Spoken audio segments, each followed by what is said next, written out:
General Dayal, मैं उस तस्वीर जिस पर हम चर्चा कर रहे थे, ये तस्वीर जो हम दिखा रहे हैं ये बड़े संदेश देती है। एक और हम खबर देते चले आपको, गृह मंत्री से मिलने एनएसए अजीत डोभाल पहुंचे हैं।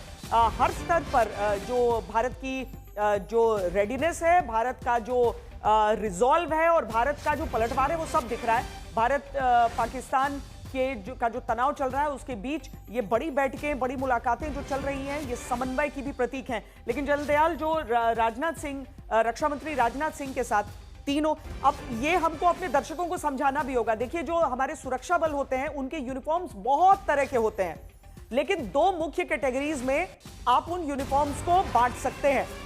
वो दो जो कैटेगरी होती है, वो एक होता है, आप समझ लीजिए, जो सामान्य सेरेमोनियल सी वर्दी आपको दिखेगी। दूसरा होता है कॉम्बैट्स, जो युद्ध में पहना जाता है, कैमोफ्लेज हो जाता है वो क्षेत्र में, तो उस हिसाब से। बिल्कुल। अब आपके आर्मी चीफ, नेवी चीफ और एयरफोर्स चीफ, आपके सीडीएस सब कॉम्बैट्स में है सर यहाँ पे, और मुस्कुरा रहे हैं। सब कॉम्बैट में हैं। और देखिए, ये जो पिक्चर है ये शुरू की पिक्चर है, जो कि अपने डिफेंस मिनिस्टर का जो कॉन्फ्रेंस रूम है।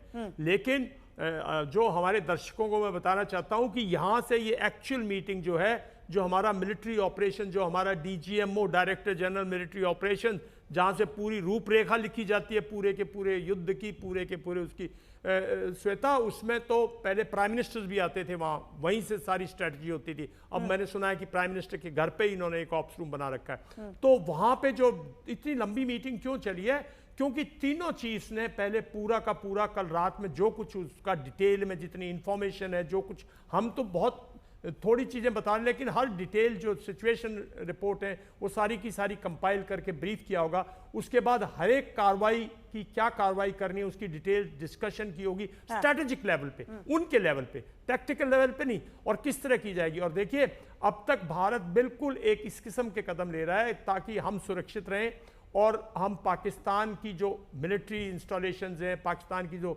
इंफ्रास्ट्रक्चर है, उसको बिल्कुल टारगेट नहीं किया है। अब तक हमने सिर्फ उनके टेररिज्म को टारगेट किया है और हमारे पे जो खतरा आ रहा है उसको टारगेट किया है। मैं समझता हूँ आज इस मीटिंग में कंक्रीट फैसला किया होगा कि एलसी के अक्रॉस से जो फायर आ रहा है उसको कैसे बंद किया जाए, उसकी कैसे नली दबाई जाए, और किस तरह से कुछ स्ट्रेटेजिक टारगेट पे भारत, अगर आज शाम को भी पाकिस्तान ये जारी रखता है नॉर्थ से साउथ, ड्रोन्स का, मिसाइल्स का, और रॉकेट्स का, ये अगर ये और एयरक्राफ्ट का ये अगर और एक बात और को आप सब समझिए कि अगर भारत की तरफ से ये कहा गया था कि आम जो नागरिकों के इलाके हैं वहां पर ड्रिल्स होंगे, मॉक ड्रिल्स कहा जा रहा था, जिससे पहले भारत ने अपना ऑपरेशन सिंदूर लॉन्च कर दिया, लेकिन अगर ये तैयारियां की जा रही थी तो ये स्पेसिफिक इंटेलिजेंस इनपुट था कि इन इलाकों में पाकिस्तान की तरफ से कोई हमले की कोशिश हो सकती है, और इसीलिए हम तैयार थे। हमारा इंटेलिजेंस, हमारी सेनाएं सब इस समय हरकत में है, काम कर रहे हैं, और एनएसए अजीत डोभाल के साथ जो मुलाकात गृह मंत्री की चल रही है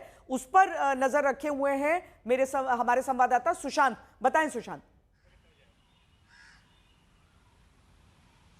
देखिए श्वेता जी, अब से थोड़ी देर पहले जो एनएसए हैं अजीत डोभाल, वो फिलहाल यहाँ पर पहुंचे, और उसके साथ साथ सीआईएसएफ और सीआरपीएफ के भी जो डीजी है वो पहुंचे हैं गृह मंत्री अमित शाह से मुलाकात करने के लिए। ये मीटिंग का दौर जो है वो बहुत ही इस मायने के अंदर खास माना जा रहा है, क्योंकि पैरामिलिट्री फोर्सेज की अगर बात करें सीआईएसएफ की, जो कि कल जिस तरीके से जम्मू के एयरपोर्ट पर हमला हुआ और तमाम जो एयरपोर्ट्स हैं उसकी सुरक्षा की जिम्मेदारी सीआईएसएफ की होती है, और यही वजह है कि सीआईएसएफ के जो पैरामिलिट्री फोर्सेज के जो डीजी हैं उनके साथ गृह मंत्री इस वक्त जो है वो मुलाकात कर रहे हैं।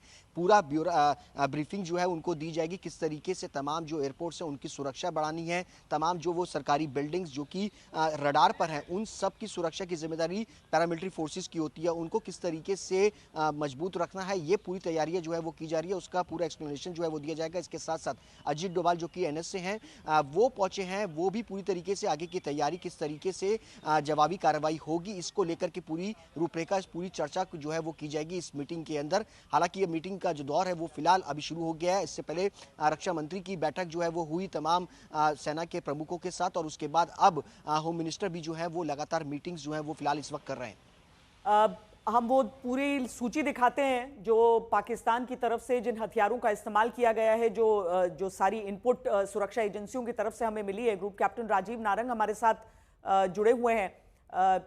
ग्रुप कैप्टन नारंग, अगर आप बता सकें कि पाकिस्तान की तरफ से जिस तरह की एम्यूनिशन का इस्तेमाल हुआ है, जिन हत्फ मिसाइल्स, जो HQ-9 उनकी पूरी जो प्रणाली है, ये सारी चीजें भारत पर किस तरह का नुकसान करने की कोशिश वो कर रहे थे, जिसे हमने निरस्त कर दिया है कल रात? देखिए, HQ-9 जो है high altitude long range air defence missile है, जिसका एक काउंटर पार्ट एक्चुअली ये S-300 का डुप्लीकेट है जो चाइना ने बनाया है, और ये सप्लाई किया गया है पाकिस्तान को। हमारे पास उसका एडवांस्ड वर्जन एंड जो रशिया ने डेवलप किया है S-400 है। और दूसरा जो है, पाकिस्तान ने एक अप्रोच फॉलो की है लो कॉस्ट ऑप्शंस की। उन्होंने ड्रोन्स यूज किए हैं, उन्होंने मिसाइल्स यूज किए हैं, और उन्होंने यूज किया है artillery and terrorist and other non conventional assets जो हैं उसका इस्तेमाल किया है। उनका एफर्ट है कि हमारी एयर डिफेंस को ड्रॉ करें ड्रोन्स के थ्रू। और ड्रोन कहां से आए हैं ये समझना बहुत जरूरी है। चाइना में PSC कामरा में उकाब और शाहपुर बनते हैं। सेलेक्स इटली का भी ड्रोन बनता है जिसको फाल्को ड्रोन कहा जाता है। टर्की का उन्होंने अकिंसी लिया है। और ये जो ड्रोन है ये बहुत मिड साइज के ड्रोन है जो हमारे रडार पिकअप करके डिस्ट्रॉय कर सकते हैं। लेकिन उनके जो छोटे ड्रोन है वो पाकिस्तान मैन्युफैक्चरर्स का बना लेते हैं। उनके public sector and private sector, specially private sector में बहुत सारे छोटे छोटे ड्रोन बनाने का उन्हें बहुत सालों से अनुभव है। और सिमिलरली वो एक तरह से टारगेट ड्रोन बनाते हैं। तो इस तरह के ड्रोन जो है वो भारत की तरफ आजकल भेज रहे हैं। और इनके कंपोनेंट जो है ना ग्लोबल मार्केट में से लिया जाता है, स्पेशली चाइना से। तो चाइना जो है उनका सिंस सपोर्ट कर सकता है, तो और ग्लोबल मार्केट के नाम पे पूरा दिस सप्लाई चेन उनको दिया जा सकता है। और पाकिस्तान के पास एबिलिटी है कि वो छोटे छोटे ड्रोन को इंटरनेशनल ड्रोन और कमर्शियल ड्रोन दिखाने की कोशिश करेंगे। और ये जो आपने शुरू में मेंशन किया कि उन्होंने DGISPR ने अपनी ब्रीफिंग में बोला कि ये हमारे नहीं है, तो ये उनका प्रयास बहुत पहले से चल रहा है। लेकिन उनके जो सिग्नेचर हैं कि जिसमें पता लगता है कि पाकिस्तानियों ने किया है, ये छुपाए नहीं जा सकते हैं। हमारे पास बहुत एक्सपीरियंस है और ये आइडेंटिफाई करना मुश्किल नहीं है।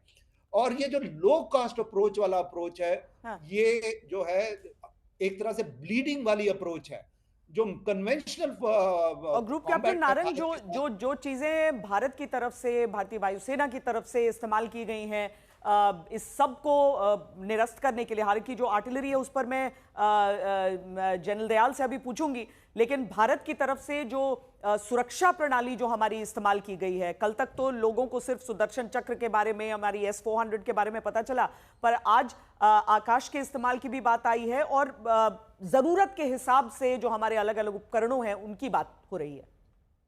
देखिए श्वेता जी, पहले मैं काउंटर ड्रोन की बात करूंगा, फिर हमारे ड्रोन सिस्टम्स की बात करूंगा। सबसे पहले हमारे पास कन्वेंशनल एयर डिफेंस सिस्टम में आकाश में से आकाश सरफेस टू एयर मिसाइल है। ये बहुत ही पोटेंट मिसाइल है जो भारत ने डिजाइन की है। और हमारे पास इंडिजिनस रेडार हैं जिससे हम अंदर आने वाले हर पाकिस्तानी जो एयर एसेट्स है उसको आइडेंटिफाई करके, ट्रैक करके और अपनी काउंटर अटैक सिस्टम्स है उनको एक्टिवेट कर सकते हैं। दूसरा जो बात है, हमारे पास मीडियम रेंज सैम्स हैं और ऑफ कोर्स जो हमने कोलैबोरेशन करके इंटरनेशनल कोलैबोरेशन और अपने फ्रेंडली पार्टनर से लिया है वो S-400 है। और तीसरी बात है, हमारे जो defence research and development organisation है उन्होंने D4 सिस्टम डेवलप किया, drone detect, deter and destroy. इसमें हमारे पास रेडार है, इलेक्ट्रो ऑप्टिक सिस्टम है, जैमर्स हैं, लेजर्स हैं। और अब नए नए सिस्टम डेवलप किए जा रहे हैं जिसे काउंटर ड्रोन सिस्टम और जिसे कहते हैं, हमने recently laser, high range laser detect develop की थी। तो नए नए सिस्टम हमारे यहाँ डेवलप कर पा रहे हैं और इसका जो पूरा श्रेय जाता है भारत की आत्मनिर्भरता पॉलिसी को जाता है। और इसमें हमारे जो इनोवेशन को, जो हमने स्पेशल मिनिस्ट्री ऑफ डिफेंस ने स्पेशल एफर्ट किया है जिसमें इनोवेशन फॉर डिफेंस एक्सीलेंस है, उसमें हमारे कई स्टार्टअप्स ने काउंटर ड्रोन डेवलप किया है, जैसे गुरुत्वा सिस्टम्स है। ऐसे कई हमारे इंडिजिनस इनोवेटर्स हैं। दूसरा जो हमें फायदा हुआ है, जो हमारे ड्रोन कैपेबिलिटी है वो बहुत बढ़ गई है।